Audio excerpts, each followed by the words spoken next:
আসসালামু আলাইকুম প্রিয় শিক্ষার্থীরা, আজকে আমরা কুমিল্লা বোর্ড 2024 সালে একটা প্রশ্ন সমাধান করব নবম দশম শ্রেণীর গণিত বইয়ের 6 অধ্যায়ের।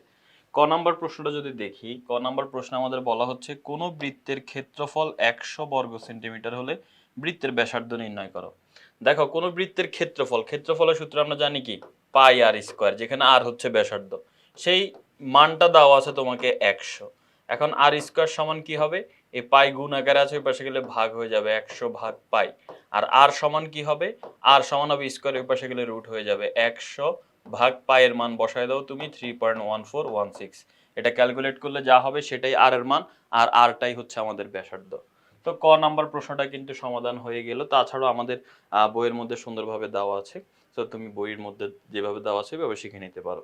আমরা খ নাম্বার প্রশ্নে আসি। দেখো, খ নাম্বার প্রশ্নে আমাদের বলা হচ্ছে এম ও এন, এই এম ও এন হচ্ছে কি এ বি ও এসি এর মধ্যবিন্দু। তার মানে এ বি এর মাঝখানের বিন্দুটা হচ্ছে এম, আর এসি এর মাঝখানের বিন্দুটা হচ্ছে এন। এই দুইটা যদি সমান হয় তাহলে প্রমাণ করতে হবে যে বিসি আর এম এন হচ্ছে সমান্তরাল, অর্থাৎ বিসি বাহুটা সমান্তরাল হচ্ছে এম এন বাহুটা, অর্থাৎ বিসি বাহু আর এম এন বাহু এই দুইটার মধ্যবর্তী গ্যাপ সব সময় সমান। এটা আমাদের প্রমাণ করতে হবে। এটা প্রমাণ করতে গেলে তুমি এই এম এন কে এই দিকে বর্ধিত করতে হবে একটু। কতটুকু বর্ধিত, মনে করো পি পর্যন্ত। তো এম এন কে মনে করো পি পর্যন্ত বর্ধিত করবে এতটুক যেন এম এন এর মান যতটুক হয় এন পি এর মানও ততটুক হয়, এটা যেন সেম হয়। এরপর সি এর সাথে পি যোগ করবে, এটা হবে আমাদের চিত্র। এই চিত্র দিয়ে আমাদের প্রমাণ করতে হবে। তো আমরা খ নাম্বারটা যদি প্রমাণ করতে যাই, খ নাম্বারের এই যে এটা হচ্ছে খ, ও পি এর জায়গায় এখানে এফ দিয়ে আমরা করতেছি। দেখো, তো এখানে প্রথমে আমরা বলবো যে হচ্ছে যে মনে করি এবিসি ত্রিভুজের এ বি গ্রেটার দেন হচ্ছে AC, M O N A B O এসির মধ্যবিন্দু হলে, বা তুমি এটা না দিলেও চলে, ঠিক আছে, এটা না দিলেও চলে, যে এম এন থেকে লিখবা এম ও এন যথাক্রমে এ বি ও এসি এর মধ্যবিন্দু হলে প্রমাণ করো যে এম এন আর বিসি সমান্তরাল। আমাদের এখানে এম এন যোগ করে বর্ধিত করব এফ পর্যন্ত, যেন এম এন আর এন এফ হচ্ছে সমান হয়, যেটা এতক্ষণ বললাম। এরপর সি আর এফ যোগ করে দিব, এতটুকু পারবা। প্রমাণ থেকে আমরা আলোচনা শুরু করি। ধাপ 1, এখানে আমাদের এই ত্রিভুজটা আর এই ত্রিভুজটা সর্বসম প্রমাণ করতে হবে। সর্বসম কিভাবে প্রমাণ করে, যদি দুইটা ত্রিভুজের মধ্যে দুই বাহু আর একটা কোণ সমান হয় তাহলে ত্রিভুজ দুইটা সর্বসম। তাহলে দেখো, এই ত্রিভুজের এই বাহু এম এন বাহুটা আর এই ত্রিভুজের এন এফ বাহুটা, এই দুইটা বাহু কিন্তু সমান। কেন? কারণ এন হচ্ছে কি, আমরা বলছিলাম কি যে এম এন কে এন এফ পর্যন্ত আমরা নিব যেন এম এন আর এন এফ সমান হয়। আমরা আঁকছিলামই ওইভাবে। এই যে দেখো, এম এন সমান হচ্ছে এন এফ। আবার পাশাপাশি এই ত্রিভুজের এ এন আর এই ত্রিভুজের সি এন কিন্তু সমান। কেন? কারণ এন হচ্ছে মধ্যবিন্দু, মধ্যবিন্দু হলে এটা আর এটা দুই ভাগে সমান, দুই ভাগে ভাগ করা যায়। তার মানে এ এন আর সি এন হচ্ছে সমান, কারণ এন হচ্ছে মধ্যবিন্দু। পাশাপাশি আমরা বিপ্রতীপ কোণের সংজ্ঞা যদি জানি, বিপ্রতীপ কোণের ক্ষেত্রে দুইটা রেখা একটা আরেকটাকে ছেদ করলে এখানে চারটা কোণ উৎপন্ন হয়। চারটা কোণের মধ্যে যে কোনো একটা কোণ এবং তার বিপরীতে যে কোণটা থাকবে সেই দুইটা কোণ সমান হয়, এদেরকে বলা হয় বিপ্রতীপ কোণ।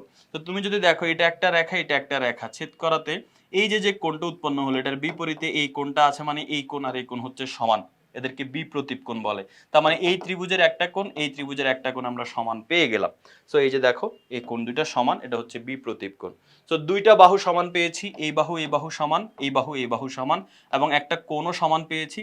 সো এই দুইটা ত্রিভুজ হচ্ছে সর্বসম, আমরা বলে দিলাম দুইটা ত্রিভুজ সর্বসম।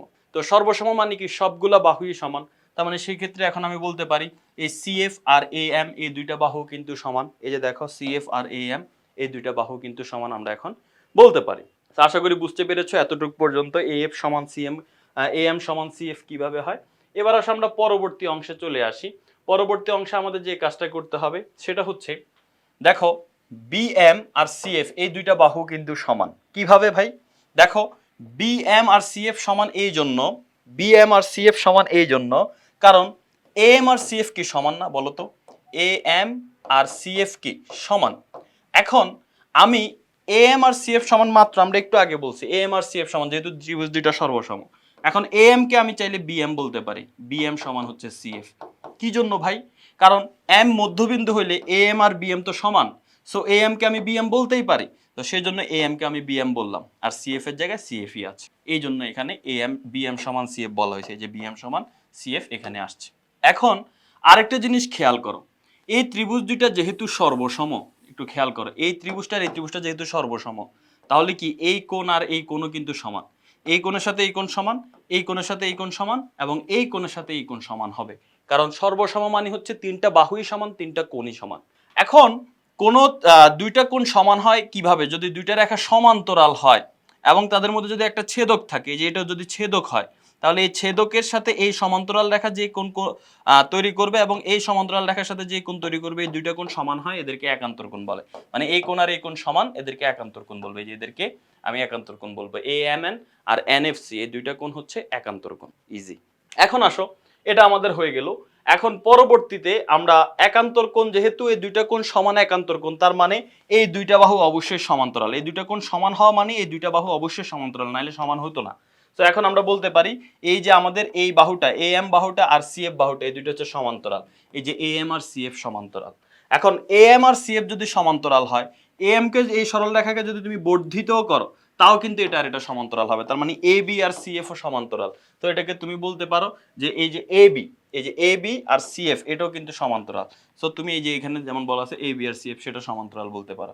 অথবা তুমি যদি ওই রেখার AM বাদ দিয়ে শুধু BM বলো তাও সমস্যা নাই। এটার কারণ কি দেখো, দুইটা রেখা, মনে করো এটা একটা রেখা এটা একটা রেখা, এই দুইটা রেখা যদি সমান্তরাল হয় তাহলে এই উপরের রেখাটাকে যদি তুমি বাড়াও তাও কিন্তু এই দুইটা রেখা সমান্তরাল।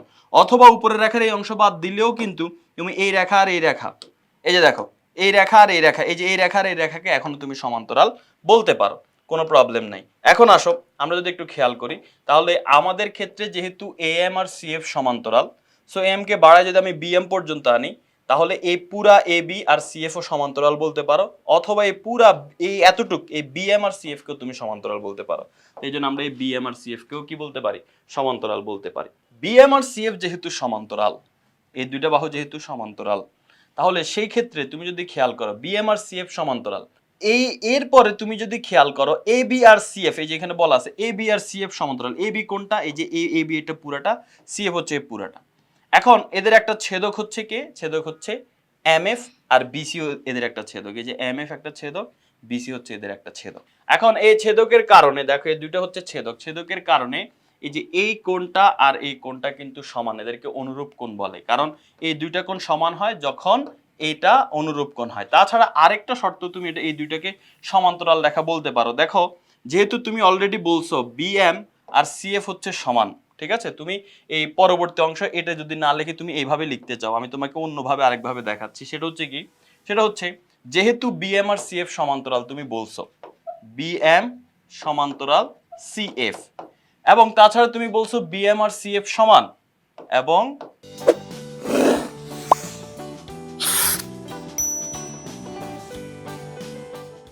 BM আর CF এই দুইটা হচ্ছে কি সমান। সো এই দুইটা বাহু হচ্ছে সমান্তরাল এবং সমান। এখন এই দুইটা বাহুর যদি শীর্ষবিন্দু আমি যোগ করি এবং নিচের বিন্দুগুলো যদি আমি যোগ করি, তাহলে যে দুইটা রেখা হয় সেই দুইটা রেখাও কিন্তু সমান্তরালই হবে। এটা মনে রাখবা, যদি দুইটা রেখা সমান্তরাল হয় এবং সমান হয়, দুইটা রেখা যদি সমান্তরাল হয় এবং সমান হয়, তাহলে সেই ক্ষেত্রে তাদেরকে সংযোগ করে যে দুইটা রেখা, এই যে এটার সাথে এটা, চূড়ার সাথে চূড়া যদি সংযোগ হয় এবং নিচের অংশের সাথে যদি নিচের অংশ সংযোগ হয়, তাহলে যে নতুন দুইটা রেখা তৈরি হয় তারাও সমান্তরাল, তাদের মধ্যবর্তী গ্যাপ সেম হয় এবং তাদের মানও কিন্তু সমান হয়। দুইটা শুধু সমান্তরালই নয়, সমানও। আমাদের সমান দরকার না, আমাদের সমান্তরাল প্রমাণ করতে বলছে। তাহলে সেই ক্ষেত্রে এখন আমরা বলতে পারি অতএব এই যে BC আর MF এটা হচ্ছে সমান্তরাল, BC সমান্তরাল হচ্ছে MF। এখন একটু ভালো করে খেয়াল করো, BC আর MF সমান্তরাল, আমাদের কিন্তু BC আর MF বলে নাই, MN বলছে। সো আমি তোমাদেরকে একটু আগে বলছি এই বাহু আর এই বাহু সমান্তরাল, ঠিক আছে। আমি যদি কোনো কারণে এই বাহুকে ছোট করে ফেলি, এই যে এই বাহুটাকে ছোট করে আনি, তাও কিন্তু এটা সমান্তরালই হবে।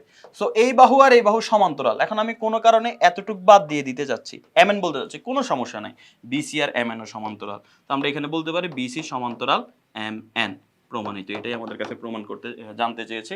সো প্রমাণ কিন্তু আমাদের হয়ে গেল। এবার আসো আমরা পরবর্তী প্রশ্নে চলে আসি।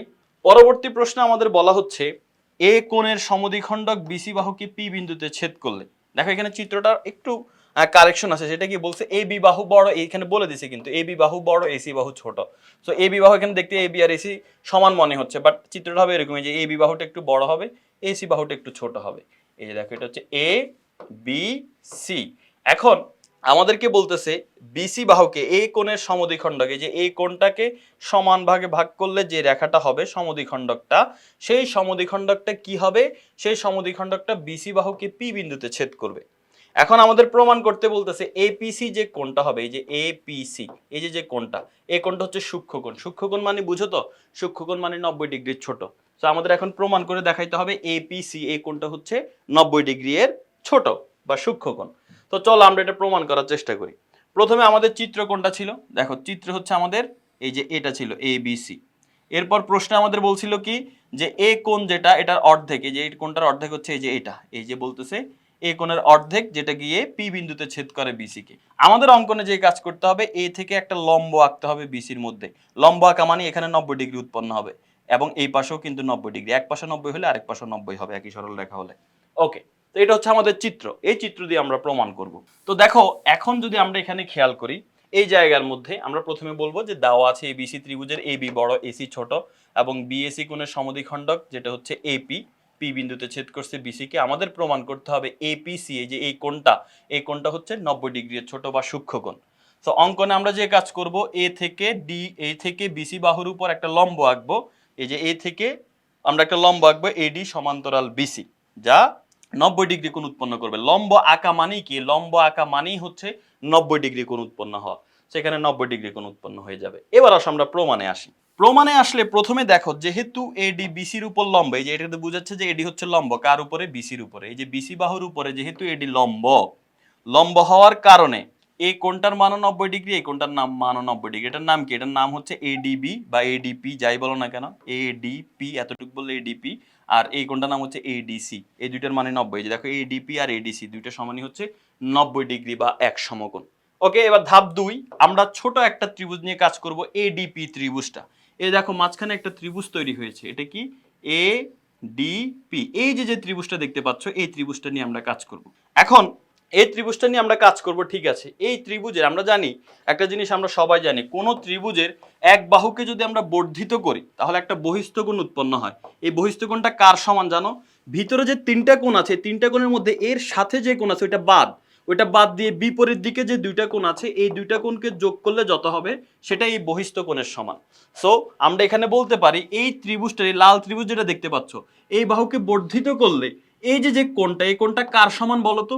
ভিতরের দিকে তিনটা কোণ আছে, তিনটা কোণের মধ্যে আমরা এটাকে বাদ দিব, সাথে যেটা আছে বিপরীত দিকে কোন কোণ, এই কোণ আর এই কোণ, এই দুইটা কোণকে যদি আমি যোগ করি তাহলে সেটা এই বহিস্থ কোণের সমান হবে। তো বহিস্থ কোণটার নাম কি? বহিস্থ কোণটার নাম হচ্ছে এডিসি। এই যে দেখো বহিস্থ কোণটার নাম হচ্ছে এডিসি। সেটা কার সমান হবে? এই কোণটার নাম হচ্ছে এডিপি আর এপিডি, এই কোণটার নাম হচ্ছে এপিডি আর এই কোণটার নাম হচ্ছে পিএডি। এই যে দেখো এপিডি আর পিএডি বা ডিএপি একই কথা, এই যে পিএডি যে কথা, ডিএপি একই কথা, এই দুইটার যোগফলে সমান হবে। এখন আসো আমরা পরের লাইনে আসি। পরের লাইনে আমরা যে কথা বলতে পারি সেটা হচ্ছে, দেখো আমরা এই পাশে লিখি, তাহলে আমরা পাইলাম কি এডিসি কোণ সমান, এডিসি এই কোণটা সমান হচ্ছে আমাদের এপিডি, এপিডি প্লাস আরেকটা হচ্ছে কি এডিপি, সরি ডিএপি, ডিএপি। এই যে এটাই লিখলাম আর কি, এই লাইনটাই আমি লিখলাম। লিখার পরে এখন আসো একটা জিনিস, সেটা কি এই দুইটা কোণের যোগফল হচ্ছে 90 ডিগ্রি বা এক সমকোণ। কেন ভাই, কেন ভাই, কেন এটা 90 ডিগ্রি বা এক সমকোণ? দেখো একটা সমকোণী ত্রিভুজ যদি আঁকি, মনে করো এটা হচ্ছে 90 ডিগ্রি, সমকোণী ত্রিভুজ হলে অবশ্যই এটা 90 ডিগ্রি। তাহলে বাকি দুইটা কোণের যোগফল কত হয়?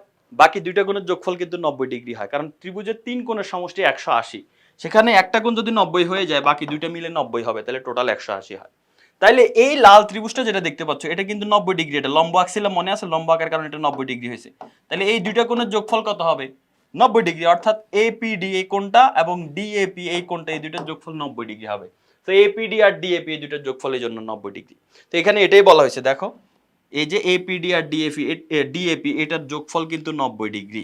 তাহলে এখন আমরা যদি একটু খেয়াল করি, এখন একটু মনোযোগ দিয়ে দেখো, মনোযোগ দিয়ে দেখো, এই দুইটা কোণের যোগফল হচ্ছে 90 ডিগ্রি, এই দুইটা কোণের যোগফল 90 ডিগ্রি। এখন প্রশ্নে বলতেছে তাহলে এপিডি কোণ এক সমকোণের ছোট, এপিডি কোণ এক সমকোণের ছোট। দেখো একটু ভালো করে খেয়াল করো, এটা আর এটা দুইটা যোগ করে যদি 90 হয়, তাহলে সে একা, এটা একা কি 90 ডিগ্রি সমান হবে না ছোট হবে?